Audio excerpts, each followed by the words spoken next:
तो दोस्तों धातु अधातु वह चैप्टर है जहां से क्वेश्चन ज्यादा बनता है। धातु अधातु मेटल नॉन मेटल एक ऐसा चैप्टर है जिससे ऑब्जेक्टिव क्वेश्चन ज्यादा बनते हैं और इसका फायदा सभी बोर्ड वाले उठाते हैं, भले वो जैक बोर्ड हो, बिहार बोर्ड हो, यूपी बोर्ड, कोई भी बोर्ड हो। धातु अधातु से मैक्सिमम क्वेश्चन ज्यादातर इसी से क्वेश्चन आते हैं। क्या पूछ देता है कि एक ऐसा धातु बताओ जो ये है, एक ऐसा धातु बताओ जिसको ऐसे कर सकते हैं, एक ऐसी धातु बताओ जो ये हो सकता है, एक ऐसी अधातु बताओ जिसका ये गुण है। तो धातु अधातु से बहुत सारे क्वेश्चन बनते हैं और इसका फायदा सभी बोर्ड उठाते हैं और इससे क्वेश्चन डेफिनेटली ज्यादातर क्वेश्चन एग्जाम में आप लोगों को देखने को मिलेगा। तो इस चैप्टर को रिवाइज करना बहुत जरूरी है। तो यहां पर मैं आप लोगों को इस चैप्टर से जुड़ी हुई जितनी भी फैक्ट्स है सब फैक्ट्स बताऊंगा कि क्या क्या होता है, कैसे, कौन सा धातु क्या है। तो इस वीडियो को ध्यान से देखिएगा, आपका रिवीजन हो जाएगा और एग्जाम में आप आसानी से कर सकते हैं। तो चलिए दोस्तों आज के इस वीडियो को शुरू करते हैं। क्लास 10th का science metal and non metal धातु और अधातु आज हमारा चैप्टर है जो कि बहुत जरूरी है। एग्जाम में इससे क्वेश्चन ज्यादातर पूछे जाते हैं और एग्जाम के दृष्टिकोण से यह चैप्टर जो है बहुत जरूरी है। JAC board, Bihar board, UP board, CBSE board, आप किसी भी बोर्ड के विद्यार्थी हैं तो इस वीडियो को ध्यान से देखिएगा, आपके लिए वीडियो देखना बहुत जरूरी है। तो चलिए दोस्तों आज की इस वीडियो को शुरू करते हैं। वीडियो शुरू करने से पहले आपसे रिक्वेस्ट है, चैनल पर पहली बार है सब्सक्राइब कर लीजिएगा, इस वीडियो को लाइक कीजिएगा, एक कमेंट जरूर कीजिएगा। तो चलिए दोस्तों आज की इस वीडियो को शुरू करते हैं। तो हमारा पहला क्वेश्चन जो है धातु अधातु से क्या देख सकते हैं कि एक ऐसी धातु का नाम बताइए जो कमरे के ताप पर द्रव होता है। Name a metal that is found in liquid form in room temperature. जो रूम टेम्परेचर पे लिक्विड फॉर्म में होता है यह धातु भी पूछता है एग्जाम में और अधातु भी पूछता है। और विद्यार्थी क्या गलती करते हैं कि जहां धातु पूछा वहां अधातु का वाला दे देता है और जहां अधातु पूछा वहां धातु वाला दे देता है, तो गड़बड़ा जाते हैं आप और गलत करके आ जाते हैं। तो ये क्वेश्चन डेफिनेटली आएगा कि एक ऐसी धातु का नाम बताइए जो द्रव अवस्था में पाई जाती है। या तो पूछेगा एक ऐसी अधातु का नाम बताओ जो द्रव अवस्था में पाया जाता है, या तो मेटल पूछेगा लिक्विड फॉर्म में या फिर पूछेगा नॉन मेटल लिक्विड फॉर्म में। तो यहां गड़बड़ाना नहीं है, नहीं तो आप कंफर्म गलत करके आ जाएंगे। एग्जाम में आपसे डायरेक्ट भी नहीं पूछेगा कि धातु बताओ जो द्रव अवस्था में मिलता है, पूछेगा कि डैश एक ऐसी अधातु है जो द्रव अवस्था में मिलता है। दे देगा क्वेश्चन की डैश एक ऐसी अधातु है जो द्रव अवस्था में मिलता है, इस जगह आपको भरना होगा नाम।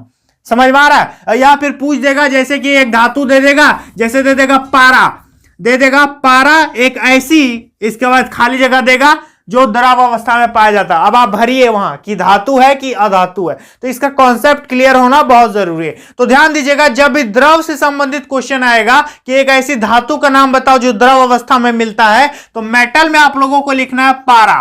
पारा मतलब मरकरी, ठीक है। एक ऐसी धातु है जो द्रव अवस्था में पाया जाता है जिसका प्रयोग थर्मामीटर में होता है। और जब अधातु पूछेगा तो आप लोगों को क्या बोलना है दोस्तों? ब्रोमीन, ठीक है। धातु पूछेगा तो पारा मतलब मरकरी और अधातु पूछेगा तो ब्रोमीन। कंफ्यूज नहीं होना है, ये अधातु है, नॉन मेटल है, ठीक है, और ये मेटल है, धातु है। यहां तक क्लियर है? जब द्रव और धातु में, द्रव और धातु में कंफ्यूजन होगा तो याद रखेंगे अधातु ब्रोमीन है और धातु क्या है? पारा है। Is that clear? यहां तक समझ गए? द्रव पूछेगा, जरूर पूछेगा एक ऐसी धातु बताओ जो द्रव होता है, एक ऐसी अधातु बताओ जो द्रव होता है, तो इससे क्वेश्चन कंफर्म आएगा, ठीक है। तो इसको रिवाइज कर लीजिएगा। अगला क्वेश्चन है कि एक ऐसी धातु का उदाहरण दे जिसे चाकू से आसानी से काटा जा सकता है। तो ऐसा कौन सा धातु है भाई जिसे चाकू से हम आसानी से काट सकते हैं, लाइक अ ब्रेड? तो इसका आंसर क्या होगा? सोडियम। सोडियम एक ऐसा धातु होता है, Na एक ऐसा धातु होता है जिसको हम चाकू से आसानी से काट सकते हैं, यह केक की तरह होता है। यहां तक क्लियर है?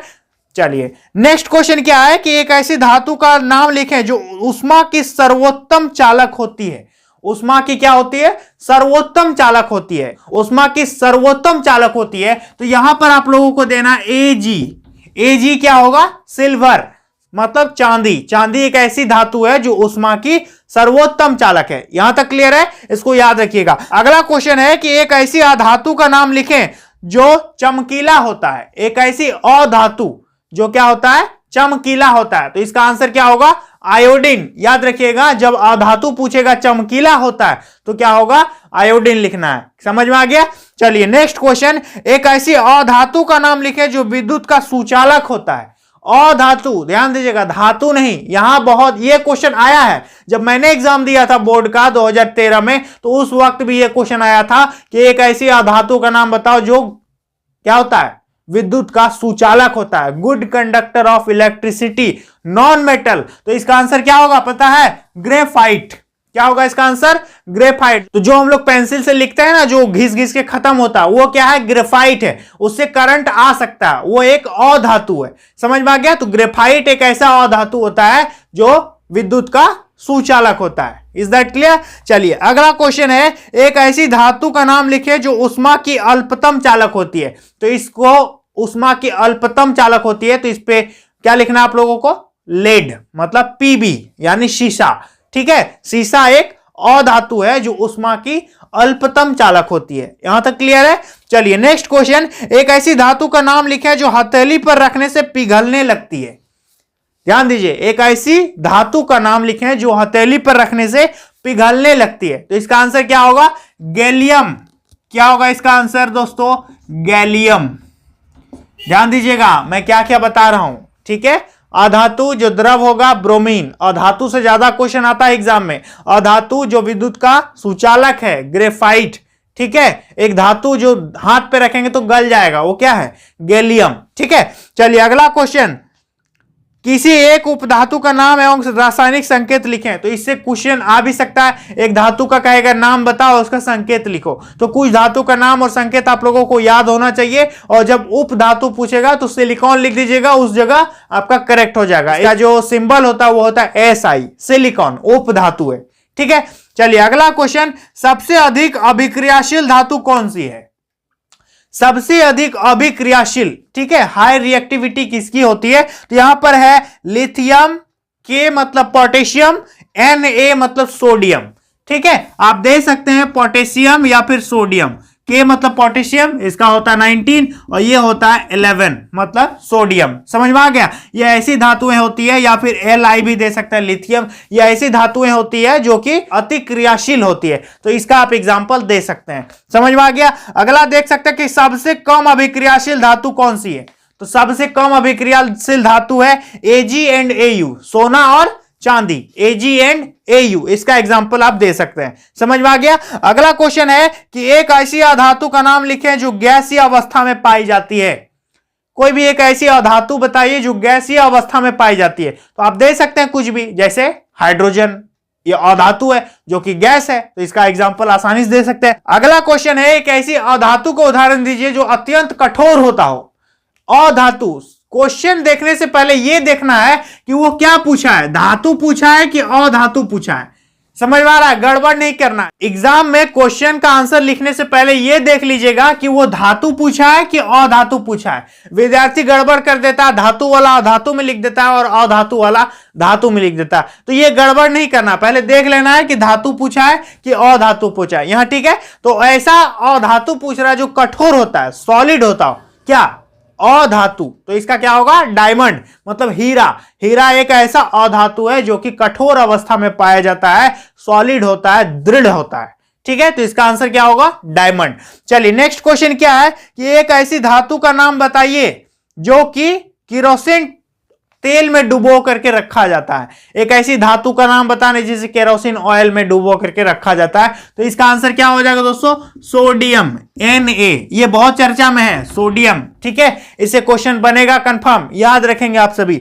चलिए अगला क्वेश्चन देख सकते हैं कि सबसे अधिक तन्य धातु का नाम बताइए। तन्य मतलब जिसको खींच के पतली तारों में हम बदल सकते हैं, डक्टाइल। एक ऐसी धातु का नाम बताइए जो सबसे अधिक डक्टाइल होती है। सोना मतलब गोल्ड एक ऐसा धातु है जिसको सबसे ज्यादा खींच करके पतली तार में ज्यादातर लंबा हम कर सकते हैं। एक छोटा सा ही गोल्ड लेंगे तो उसको बहुत लंबा खींच करके किया जा सकता है। समझ में आ रहा है। यह भी पूछा जाता है एग्जाम में कि सोना जो है उच्च क्वालिटी का कितना कैरेट का होता है, तो इससे भी क्वेश्चन बनते हैं। तो सबसे अधिक तन्य धातु पूछेगा, हाई डक्टाइल कौन सा धातु होता है, तो आप लोगों को क्या लिखना है, सोना। यहां तक क्लियर है, कोई दिक्कत, गोल्ड होगा। चलिए इतना जो है आप लोगों का ये क्लियर हो गया। अगला आप लोगों से क्या क्वेश्चन पूछ सकता है, धातु अधातु से संबंधित। तो धातुओं से संबंधित और अधातुओं से संबंधित अब उसके तथ्य पूछे जाते हैं, जैसे तन्यता। तो तन्यता क्या है? डक्टिलिटी। तो धातुओं का वह गुण जिसके कारण उन्हें खींचकर पतली तारों में बदल सकते हैं। समझ में आ गया? यानी इतना छोटा सा धातु है, एक टुकड़ा है, अब उसको ठोक ठोक करके हम पतला तार में भी यदि बदल दें, लंबा कर दें, खींच करके पतली तार में बदल सकते हैं, तो इस प्रॉपर्टी को क्या कहते हैं? डक्टिलिटी कहते हैं। और यदि ठोक ठोक ठोक ठोक करके बड़ा एकदम चादर फैला सकें उसको, तो उस प्रॉपर्टी को क्या कहते हैं? मैलेबिलिटी, यानी क्या कहेंगे उसको? आघात वर्ध्यता कहेंगे हिंदी में। ठीक है, यानी जब खींच करके तार में बदल देंगे तो तन्यता, और जब ठोक ठोक करके पतला चादर में बदल देंगे तो क्या कहेंगे? उसके आघात वर्ध्यता कहेंगे। तो कैसे लिखेंगे कि धातुओं का वह गुण जिसके कारण उन्हें खींचकर पतली तारों में परिवर्तित किया जा सके, इस गुण को धातु की तन्यता कहते हैं। और जब धातु को पीटकर उन्हें पतली चादरों में परिवर्तित किया जा सके, इस गुण को धातुओं की आघात वर्ध्यता कहते हैं। ठीक है, अगला चीज है सोनोरस। ठीक है, मतलब ध्वनिक। धातुएं किसी कठोर सतह से टकराकर आवाज उत्पन्न करती है।